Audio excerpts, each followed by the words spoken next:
Mariella, oh my gosh, I am so excited to have you back on the show. It has been way too long since we chatted. Girl, Definitely. it's been so long.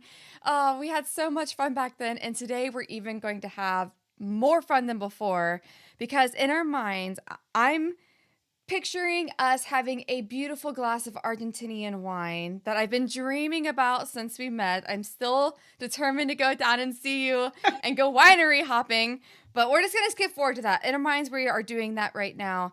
And we are telling stories about our time in the field. And I want Yeah. to hear, set the scene for us. What is this first story that you would love to share with all of us? Well, I think we could start with a story about how I got to work with armadillos. I mean, remember, I'm Swiss. There are no armadillos in Switzerland. I was working in Brazil on a farm. And so one day the farmers, the cowboys said, "Oh, let's go tattoo hunting." I said, "Oh, cool. What is that?" They said, "Oh, you'll see." So we had a blast. We walked around all night long with a hunting dog. The hunting dog would bark around and chase an animal, and we were just too lazy to run after the dog.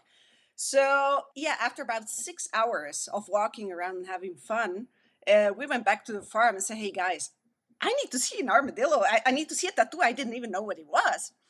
So, on the next day, they captured 9 banded armadillo and brought it to me, and it was alive. And I was blown away. I didn't know that this exists. I mean, it looked like a fossil, a living fossil. It kind of a mixture between a turtle and a mammal, and so I just didn't understand that animal. So that's how I started. I was blown away, and that specific moment changed my entire life because that's why I started working with armadillos. That's why I moved to South America. That's why I live in Argentina now. So it really, that specific moment when I saw my first armadillo, that was the turning point in my life. So I went back to Switzerland, started studying veterinary medicine, and started looking for information about armadillos and just couldn't find any. So yeah, that's how I started with armadillos. And I must say, I didn't find a lot of literature at that moment. I still can't find a lot of literature. It's kind of frustrating, but it's really it's so amazing. They're so unusual, these animals, and so different, and there are just not a lot of researchers out there working with armadillos, although I mean there's so much to study. I started my doctoral thesis in Switzerland, but I said, well, I cannot work just in my office and look at books, so I looked for an externship in Argentina. And that was really funny because I went to a lab that worked with armadillos, but I didn't learn as much about armadillos in the lab. But one of the keepers was a hunter. So during the day, we would be in the lab, and at night, he would take me armadillo hunting.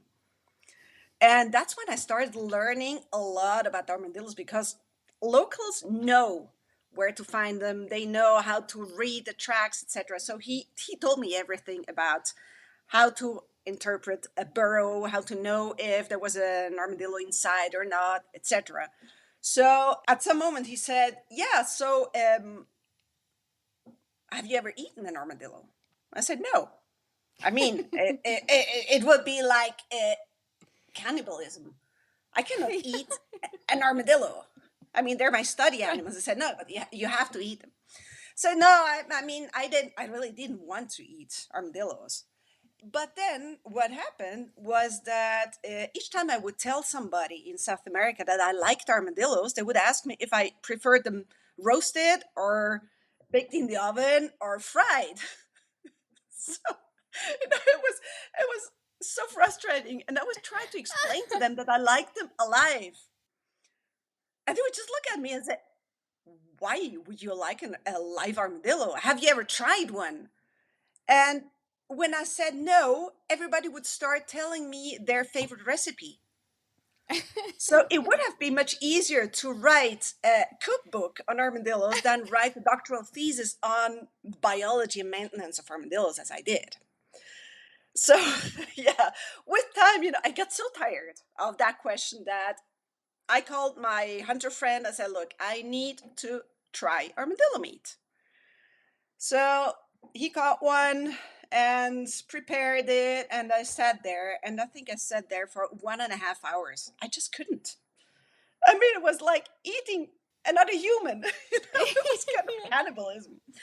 But well, in the end, I tried it. I didn't think it was something really special. So, but at least, next time somebody asked me if I had tried armadillo meat, I could say yes. And I didn't lie. So that at least, calmed down people that would continue telling me their recipes. So yeah, hunting is a very interesting topic to talk about when you talk about field experience and anecdotes and stuff like that, because armadillos are hunted throughout South America. And well, actually, I did my PhD in Louisiana, in New Orleans. And so in New Orleans, they would say that the Texans eat armadillos, but not people in Louisiana. And the Texans would say that people from Louisiana would eat them. So nobody would really admit it. But I mean, they call them Texas speed bombs, they call them possum on a half shell, and stuff like that. They eat them. So then, when I looked at old literature, that was really funny because there are some descriptions by the first naturalists, 17th, 18th century, that would describe the different armadillo species. And so they would kind of make a morphological description, and then they would say, it is not abundant, which is surprising because they're not tasty. And then the next armadillo, it would describe the armadillo, and they would say, this has very tasty flesh. It was in an encyclopedia from the 18th century. So yeah, I mean, you have the taxonomic classification of species, and then you can also classify them according to their taste, apparently, which is also a very interesting way of classifying species. Oh my gosh. So yeah, and I work a lot with hunters, actually, because my partner is a ranger. So we always go to the field together. And here in Mendoza province specifically, hunting of any native wildlife is prohibited by law. So the rangers make a lot of road controls. So during my PhD, for example, where I would collect samples from wild armadillos, we would go to the field together. He would confiscate the armadillos from the poachers, and that I would then collect samples from them. And so I would always, have a lot of interaction with the poachers, and also tell them why I was interested in studying them, the diseases we were looking at, etc. But still, it was always amazing to see how fanatic they are. I mean, they they go to the field with hunting dogs. I mean, it's also, a cultural thing that they like to go to the field and have fun. So they obviously in Mendoza, they take their bottles of wine with them and hunt whatever they can find, actually. And we had some really scary encounters with poachers. That Mendoza is a desert region, very arid. So once, for example, we were in the middle of nowhere, and my partner would jump off the truck, and there were three poachers and a dead armadillo hanging there. And he would say, hello, I'm a ranger. I'm going to confiscate this animal. And these guys would come with machetes Oh my gosh. and try to attack us. So he backed up and would get his gun, because as a ranger, he was allowed to carry a gun. And I was sitting in that truck, and I said, what the hell am I going to do now? Right. So then they didn't want to attack us, because if you're in the middle of the desert, there's no water. So what they wanted was actually to break our tires so that we wouldn't get out of of the desert. And we had a VHF radio station in our truck. And, just 3, 4 days before, we had installed a repeater station on one of the mountains here. And so I would start calling to see if somebody would hear me. And another ranger heard me and I said, "Look, this is an emergency. You need to come rescue us." And they said, "Well, I'm very far away." I said, "Oh God, usually you have these codes that if it's an emergency, you just play along, and you say, 'Yeah, I'm just a mile away. I'm right there.'" And I said, "No, I'm very far away." I mean, I wanted to kill him. It's like, dude, come on, play along. They're right here. So, well, in the end, my partner had to really threaten the guys that he would shoot not them, but the tires of their vehicle. And that's when they backed up. That was really interesting. So they were not as scared as being killed, but of being left in the desert. That was really very strange, but it was a really scary moment. Obviously, we jumped on the truck and drove to the next police station, which was obviously about 3 hours away. And nothing happened after that. So we never saw these guys again. But these are the moments when you really think that, wow, and that was just because of one armadillo. So people would kill just to eat an armadillo. That was so surprising to see, that somebody would really go that far just for an armadillo. So yeah, that was an interesting moment. Yeah. Did they see you in the truck? Did they make any sort of advances to you, or were they all Yeah. focused on your partner? Oh, they did. Oh yeah, they did, because they actually wanted to get the keys out of the vehicle, and I was sitting in the vehicle, so I had to lock the doors, or my door at least. I mean, I couldn't lock the other door, otherwise my partner would would have anywhere to go. But yeah, it was a critical moment. I had never expected that. But I mean, in other cases, I must say, poachers know that the rangers have the authority to control them. So, in most other cases, we would just stop the vehicle, and they would get off the vehicle and allow you to check out their vehicle. So, it was well, twice that we had really problems with poachers. Was your other one as scary? Yeah, no, I think my partner got the gun out a little bit faster. And so I said, "Oh no, that's not a good idea to joke to mess with that guy." No, and it was also very funny that several years ago my dad came to visit from Switzerland. He was an economist, so I mean, he had absolutely nothing to do with field work and wildlife, although he liked nature. And so we went for a ride and visited some very beautiful areas, protected areas we have here in Mendoza.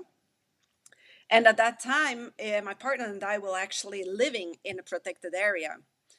And there was one poacher that would hunt not armadillos but guanacos. And we would find his tire marks every now and then. But none of the rangers would be able to track that guy down. And just, we were driving around as tourists with my dad and his wife, and we saw the tracks, fresh tracks from that tire, from that vehicle. And we got all excited and said, "Hey, he just drove by here, so we had to follow him." And we started following the tracks. And my dad was getting a little bit nervous. He said, "Well, but isn't that a little bit dangerous?" Because we were really in the middle of nowhere. I said, "Oh no, we have a gun." And my dad looked at me and said, "What?" I said, "Well, that's a reality of doing field work in Argentina." So, but then, adrenaline kicked in, and my dad also started looking for the tracks and pointing at lights and helping us to find. We never found the guy. Wow. unfortunately. But the thing is that it's a volcanic region. So you have a lot of volcanic cones, and you can drive around, and the guy can be, just 2 miles away, but on the other side of that volcanic cone, and you don't see him. And actually, that's what happened because a couple of days later, we went to visit a local who lived uh, on a volcano, and he said, "Oh, you were following the tracks of that poacher the other day. I saw you. You were very close." So we had missed him by 2 or 3 miles. Oh my God. So yeah, that was really frustrating. But yeah, that's the interesting part of going to the field with a ranger. You get to do things that scientists usually don't do, I guess, and No, an no, you don't. experience. Do you have any stories about the pink fairy? Like, how did you, the one that's in your hand, how did that happen? Yeah. Oh, that's interesting. Yeah. I became a little bit obsessed with pink fairy armadillos because Mendoza is kind of a hotspot for pink fairy armadillos. So if you go to the Natural History Museum in London, they have, I think, six pink fairy armadillos. They were all captured in Mendoza between 1870 and 1875, so a couple of years ago. So we have a lot of records here, but they're all, occasional encounters with pink fairy armadillos. And even 23 years after having moved to Mendoza, I still haven't seen a live pink fairy armadillo in the wild. I mean, it's absolutely absurd. But several years ago, the head of the Department of Natural Renewable Resources, so my partner's boss, called us at 2 a.m. in the morning and said, "Hey, I found a pink fairy armadillo. What should I do?" I said, "This guy's crazy." He said, "No, but he lived in a very small town, about, yeah, more than 100 miles away from the city of Mendoza. And so his dog had barked at something. So he went outside and looked around and found that pink fairy armadillo. So he rescued it because otherwise his dogs would kill it." And so we said, "Well, yeah, put it in a bucket with some sand and we'll get there as soon as we can." So next morning we would drive out to that little town, and with the intention of rescuing that little animal and releasing it in the desert. And so we got there, and the head of the authorities, environmental authorities, said, "No, no, you take it home." I said, "No way." No. I mean, pink fairy armadillos survive 8 days under human care and they die. As I do not want to be responsible for the death of a pink fairy armadillo. And the guy was very, very logical, actually, in his thoughts. He said, "Well, somebody has to start investigating how we can keep these animals alive so that we can save the rescued pink fairy armadillos." I say, "Yeah, but still, I wasn't convinced." I said, "Well, it's your only way to rescue and rehab and release future pink fairy armadillos." It's okay. So we took it home. And we took some sand with us and we collected wild berries and captured insects in the desert and stuff like that because, I mean, we had no idea how we were going to keep that animal alive.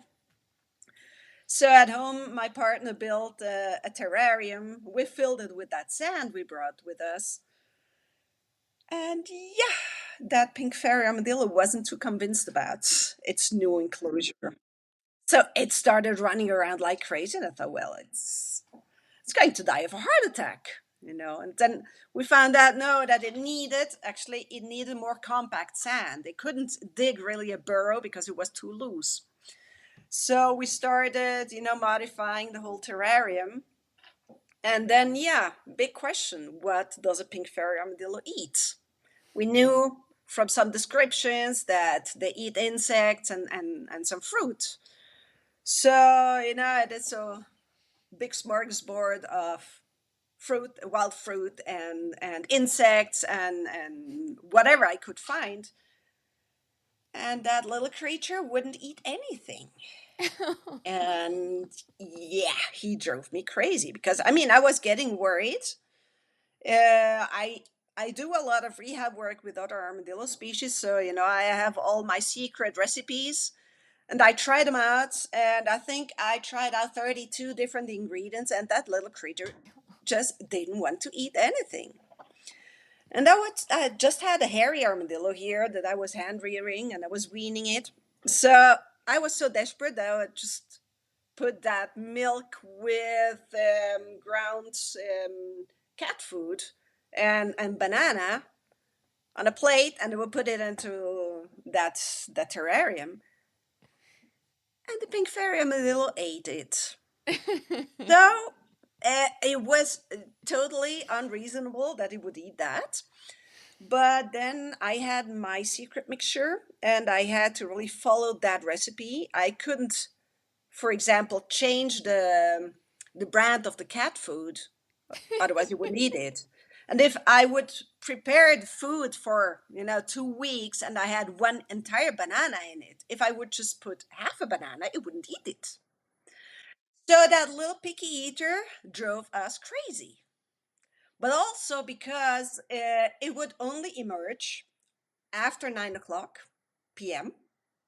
and you had to leave the food plate outside before 9 o'clock. Otherwise, it would come outside and freak out and run around its enclosure. So our life was dominated by a pink fairy armadillo for 8 months because we both work in the city, and they would say, "Oh, we could go and have a beer." And would look at our watch and say, "No, we have to go feed pink fairy armadillo." So no social life for 8 months because of the pink fairy armadillo.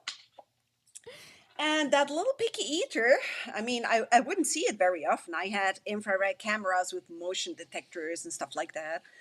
But then we just had an international mammalogy congress here in Mendoza. So several colleagues came over from different countries. And of course, they wanted to see that pink fairy armadillo. And the terrarium was in our living room. So they would sit on our couch and would wait for the pink fairy armadillo. And pink fairy armadillo would not emerge. So they would sit there until 2 a.m. or something like that, and pink fairy armadillo would not emerge.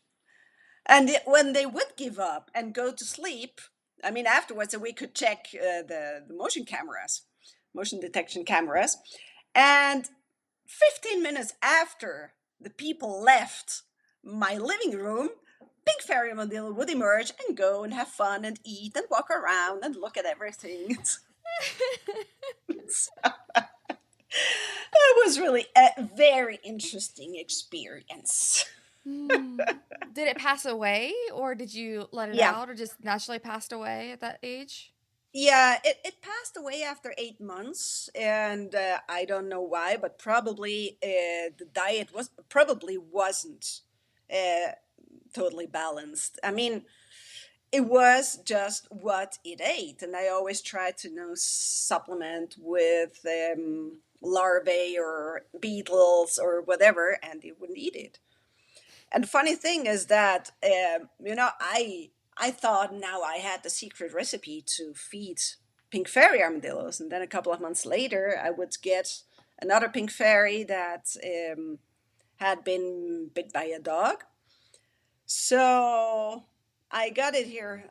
We have to drive 150 miles to pick up pink fairy armadillos and then drive back, and so I had that pink fairy armadillo say, "Yeah, I have my secret mixture."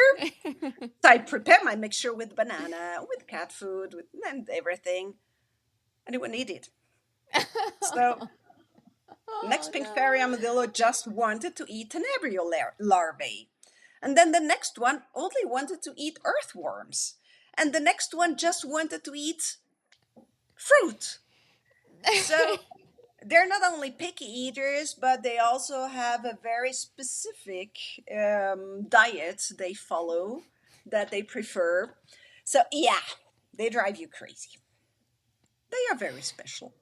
Oh my gosh. I mean, I guess they're living up to their name of Pink Fairy. They're little princesses and needed their Yeah, way. totally. Oh my gosh. That is Yeah, they're special. amazing. Well, tell us any updates since the last time we sat down. Have you made any I guess has your work progressed any further since the last time we sat down? Yeah, I would love to hear updates. Yeah, we've been working a lot on our project in Colombia. So we have a research and conservation program for armadillos in the llanos of Colombia. So yeah, we've been working a lot there with a lot of success, both in doing research, but I mean, it has several aspects. So we do research, we do field research, and we do a lot of education and awareness work. So, for example, we published a book on Oh, armadillos with wow. lots of very beautiful pictures. It's in Spanish. It's we printed about 800 copies just to distribute among the locals in the llanos to raise awareness so that they can learn a little bit more. And you know, nowadays people don't read, so we wanted to make it very attractive with lots of infographics and lots of photographs. So it is online. I can send you the link later on. Oh, yes, please. I would love to Um, share that.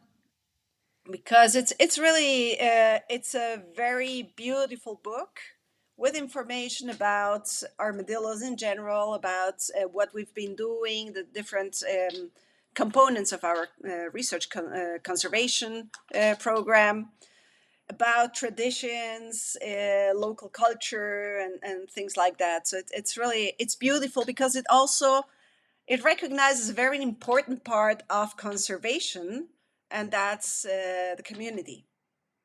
You know, we often, as researchers, you know, we're so focused on doing research and writing papers that we forget about that part. Just today, actually, I had a very interesting Zoom meeting with an anthropology student from Peru who was looking at a traditional dance, which is called the dance of the armadillos. And we were discussing that, you know, and it was so beautiful to see, you know, all the knowledge that locals have about wildlife, about nature. So I really love that part of being in the field, of interacting with people, because I learn a huge amount of things from them. And also, you know, knowing, getting to know committed people. So there's, for example, there's one person in Colombia. It's very funny because I met him through friends, and then others recommended me to meet him. And Nelson Barragan is from a farmer family. They have a very large cattle farm in the Llanos. And about 20 years ago, he decided that the culture of the Llanos was, yeah, being lost, that youth would know about the traditions, about the culture, and he wanted to preserve that. And also, he loved nature, and he wanted to preserve the wetlands of the Llanos. So he started an eco hotel without even knowing that there is a concept of eco hotels. Oh, wow. So it was really sweet because he started receiving tourists in his private reserve, um, and it's one of the most famous areas now in Colombia, for example, for bird watching. Mm. And Nelson is such a beautiful person. He talks to you about wildlife, about nature, about the importance of safeguarding wildlife. And you know, that's the moments that you really enjoy being in the field and exchanging ideas and experiences with people, because he's been living there all his life. So he knows, you know, about movements of animals, where he's going to find them and when. And so it's really it's a knowledge, it's a traditional knowledge that we as researchers very often don't even take into account. But as I talked today, as I discussed today with the anthropology students, we learn from them and they can learn from us. And I think that's the important part, realizing that we have different types of knowledge, but they're both important. But you need to go to the field and listen to them and have time. And very often when we go to the field, we have our schedule and we need to find whatever 25 armadillos in 3 days. So we have to run around and rush, and it's stressful, and you don't find all these moments just to enjoy. And I think that's, yeah, it's a pity, but it's something that we as researchers have to rethink our way of doing research, our way of learning from the animals or about the animals. Yeah, I couldn't agree more. In all of my travels, of course, I always take way too many photographs of all of the wildlife I see, but I'm always impacted most by the communities and the people Hmm. I meet and my guide and all of these crazy, encounters with people in different cultures I've never even heard of, or the food, like tasting food that I didn't even know that was a flavor. Like, Right, I didn't even know that there was a whole spectrum of tastes that I hadn't consumed before, or going and have a different style of wine, or what is the local moonshine, because everywhere has moonshine, I've come to find, and I have a tendency of finding it. right. So it Yeah. finds And me somewhere. well, if you do field work here in Argentina, I mean, the locals drink mate, which is a traditional drink. And it's, at least before the pandemic, it was a social drink. So it's something that if you go to the field and you visit the local, you have to share mate with him. Otherwise, he will not even talk to you. And Yeah. it's really, I mean, they get offended if you don't accept the mate because it's a ritual. So you have to get used to that, and sometimes you're in the middle of nowhere, and we're in the desert, so the water quality is probably not the best, Right. and so you don't really want to try that water because you don't know if you'll get sick, but you have to because otherwise that person will be offended, and you cannot offend a local. No. All in the name of research and wildlife. It's like my Yeah. bowels might hate me tomorrow and might be on the toilet, but man, I will drink this with a smile. Yeah. But really, I mean, it's you have to get used to it, and it's funny, when you have foreigners coming to Argentina and you try to explain that, or even students who have never gone to the field, you first actually have to tell them cultural things, and then you go to the part about the animals, because it's key to talk correctly, adequately, show them respect, for example. And it's something that maybe if you're a city dweller, you're not used to that because you don't know how they treat each other, how they talk to each other. I mean, also time is something so different. I mean, you rush in the city and then you go to the field, and yeah, you have to sit down and have mate for an hour because otherwise you won't get anywhere. And you start getting nervous. You think, well, I have to go and work, but you can't because it's offensive. So that's all stuff you have to learn, but it's really, I mean, it's worth it because once they see that you try, that you accept their culture and their way of life, they start opening up and tell you know their stories, their anecdotes about the armadillos, about wildlife in general. And I mean, I've learned so much from them. For example, there was a disease they called peachy plague. I found out about it while talking to the locals. I said, oh yeah, here a couple of years ago it rained a lot, and then the armadillos, they had then infections in the skin and they died, and we had local extinctions. And I would never have found out about that had I not talked to the locals. Hmm. So it's also important to see that aspect and learn from them. Oh my gosh, I absolutely could not agree more. The cultural part is so important. And I love that it's now becoming much more of a thing in all aspects and research. And, I'm technically in conservation travel and wildlife travel, but the cultural and human aspect is just as important, if not more Yeah, important, especially in these pristine, beautiful areas that we're trying to protect. Because of the people that are there, the wildlife is still there. So we got to understand both sides of it. So yeah, I totally. love that you bring that up. Right, that's so true. Hmm. It's so true. Yeah. So yeah, but I must say, I mean, there are things that I could never study in the field, and I or locals would tell me about, and I couldn't find out more about it in the field because armadillos dig burrows, and you know, I can't tell you how many times we would drive 1,000 miles, 1,500 miles, searching for armadillos, and we wouldn't see a single one. And you get frustrated, but then at some moment I say, well, I need to change something. Um, and then we were just driving back from the field discussing that. I said, well, maybe we should keep some armadillos under human care to study them.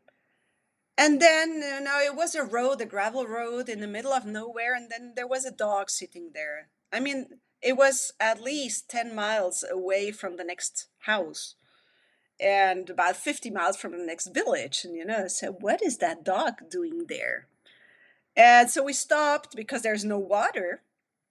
And so we gave the dog water and he jumped into our truck. We said, well, that's a sign. That's a hunting dog, a trained armadillo dog. So if we can't find them, why not use a trained dog to find armadillos? Well, so yeah, we were very happy with that because we thought, well, that will solve one problem. Because we were not convinced about keeping armadillos under human care.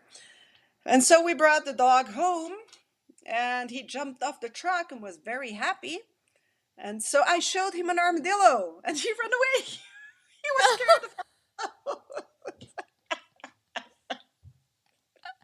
so Well, that total plan was failure. botched. I think he got that trauma that I went armadillo hunting and got lost. And I don't want to see any armadillo in my life. So, well, that's how we got our first dog. He was the sweetest dog, but he was definitely not useful for my research. But, well, then we decided, well, if that doesn't work, we'll keep armadillos under human care. So we built enclosures in our backyard, obviously with all the legal authorizations, permissions, etc.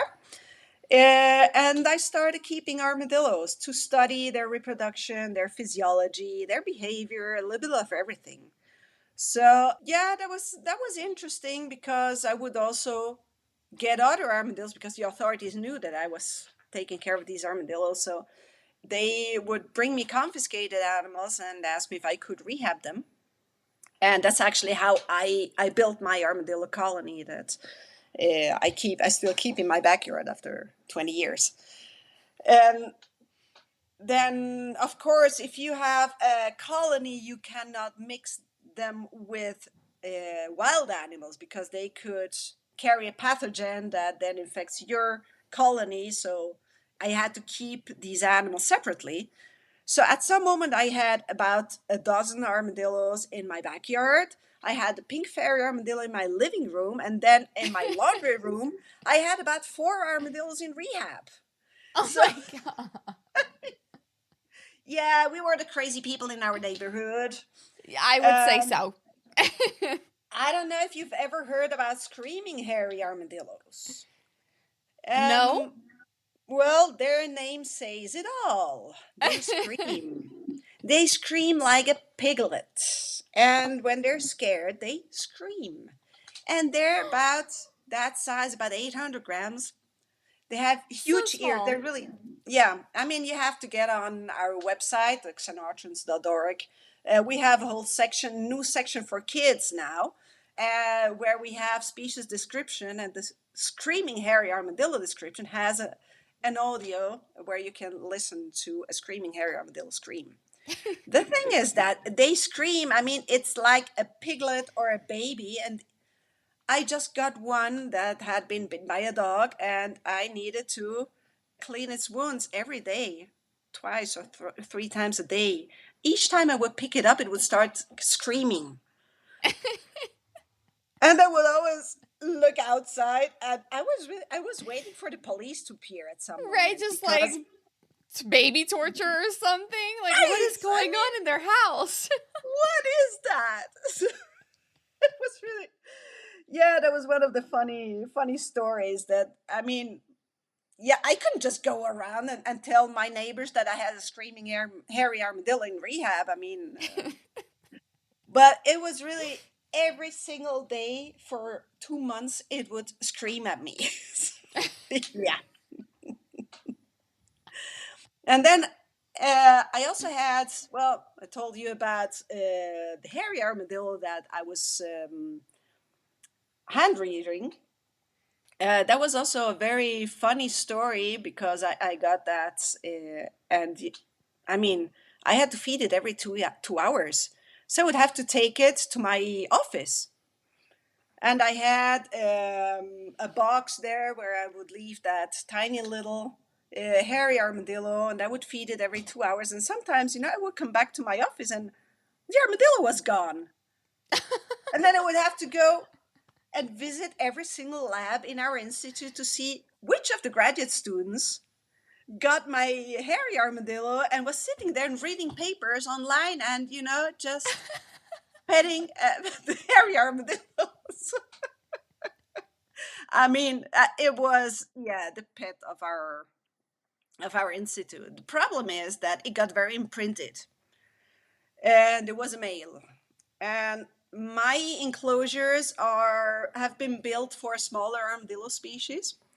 So Felipe, which was that hairy armadillo, at some moment, I mean, it needed to dig and learn to dig and build up muscle mass.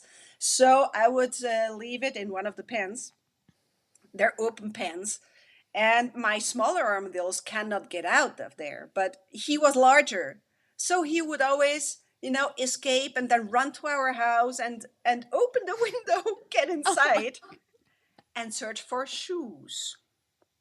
So he had an obsession with shoes and wanted to mate with shoes.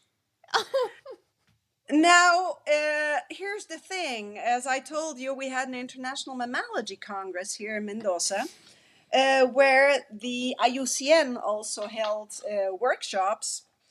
And so all the IUCN people were here, all the big guys, important guys, and they knew about my armadillo colony. I said, oh, we want to see an armadillo. So, I would drive to my house and go to the backyard and show them my armadillos. And yeah, Felipe would climb out of his enclosure and would start chasing people's shoes. So, Oh my god. I didn't get famous because of my knowledge about armadillos, but because of my horny armadillo. So, that was the talk of the Congress, thanks to my horny armadillo.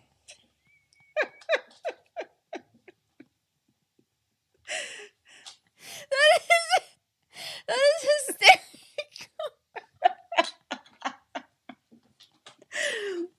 Yeah.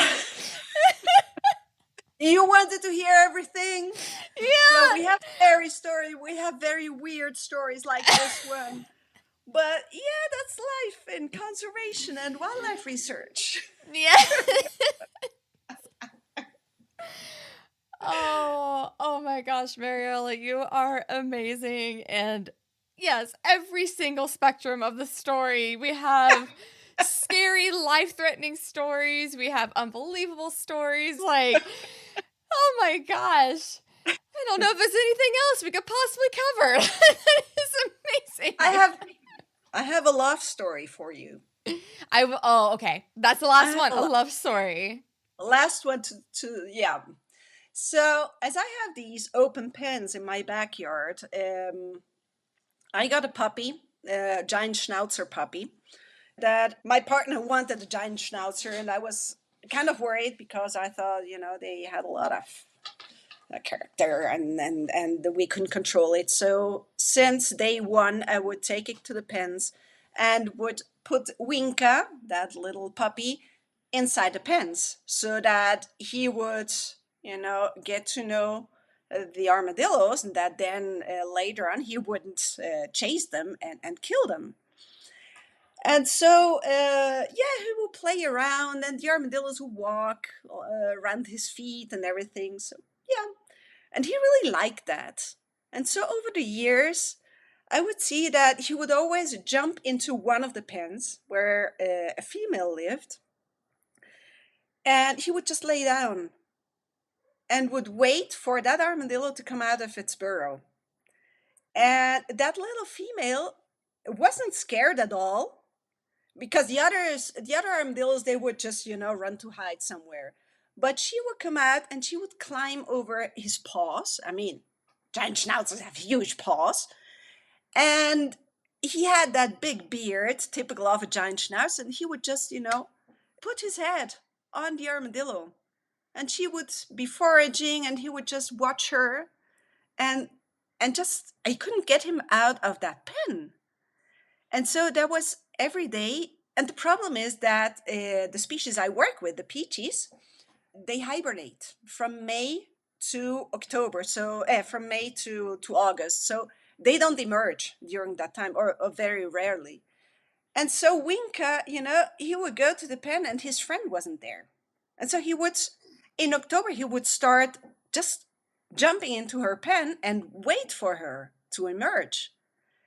And I mean, it was unbelievable to see how she would then emerge after hibernation, and the reencounter would. I mean, that was such a funny love story. I mean, you would never expect such a big dog to be in love with an armadillo, and that the armadillo wouldn't be scared, and especially after hibernation, so the first few days after hibernation, I mean, I couldn't separate them.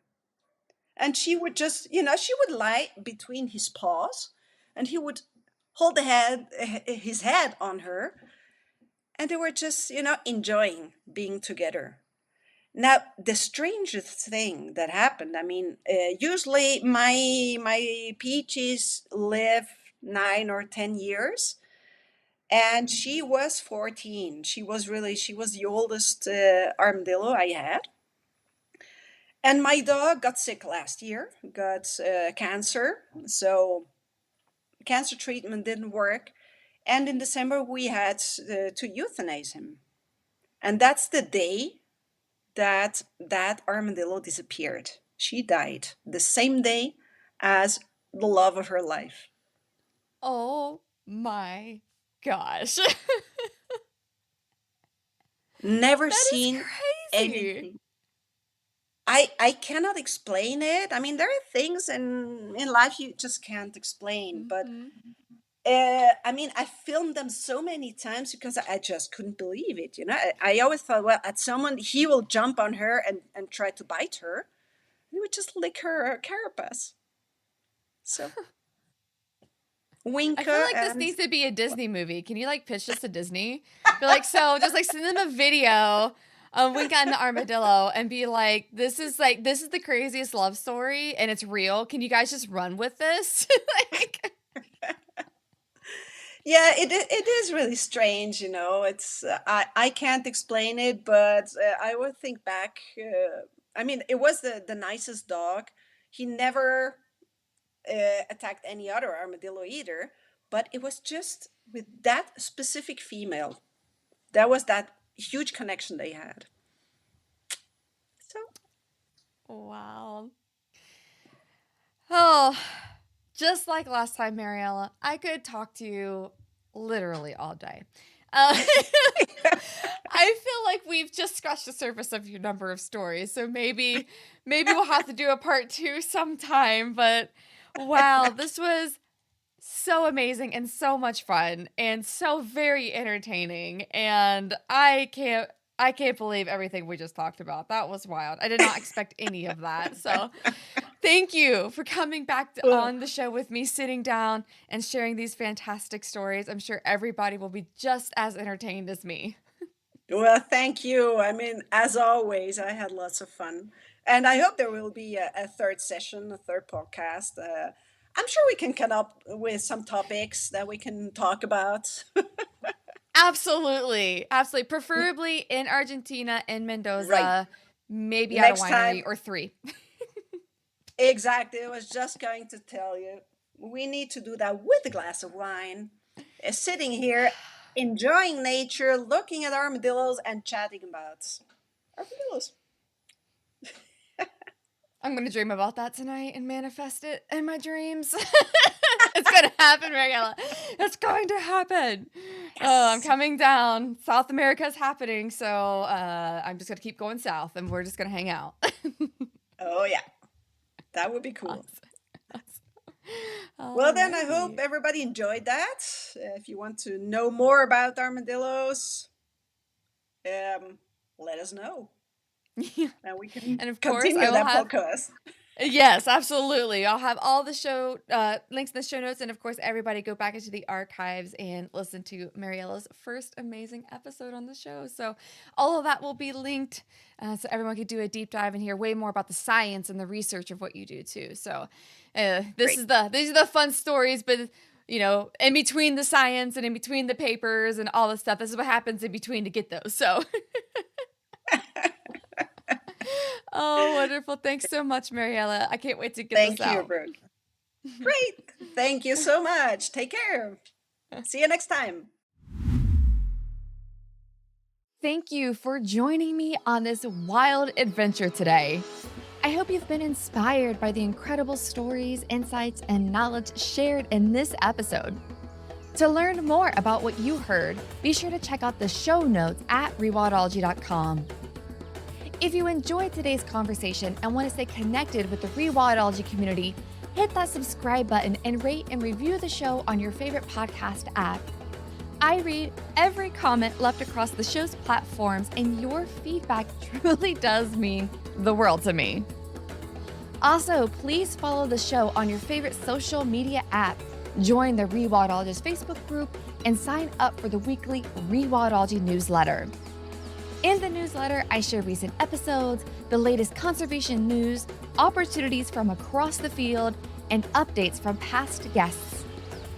If you're feeling inspired and would like to make a financial contribution to the show, head on over to rewildology.com and donate directly to the show through PayPal, or purchase a piece of swag to show off your Rewildology love. Remember, rewilding isn't just a concept, it's a call to action. Whether it's supporting a local conservation project, reducing your own impact, or simply sharing the knowledge you've gained today, you have the power to make a difference. A big thank you to the guests that come onto the show and share their knowledge with all of us, and to all of you Rewildology listeners for making the show everything it is today. This is Brooke signing off. Remember, together we will rewild the planet.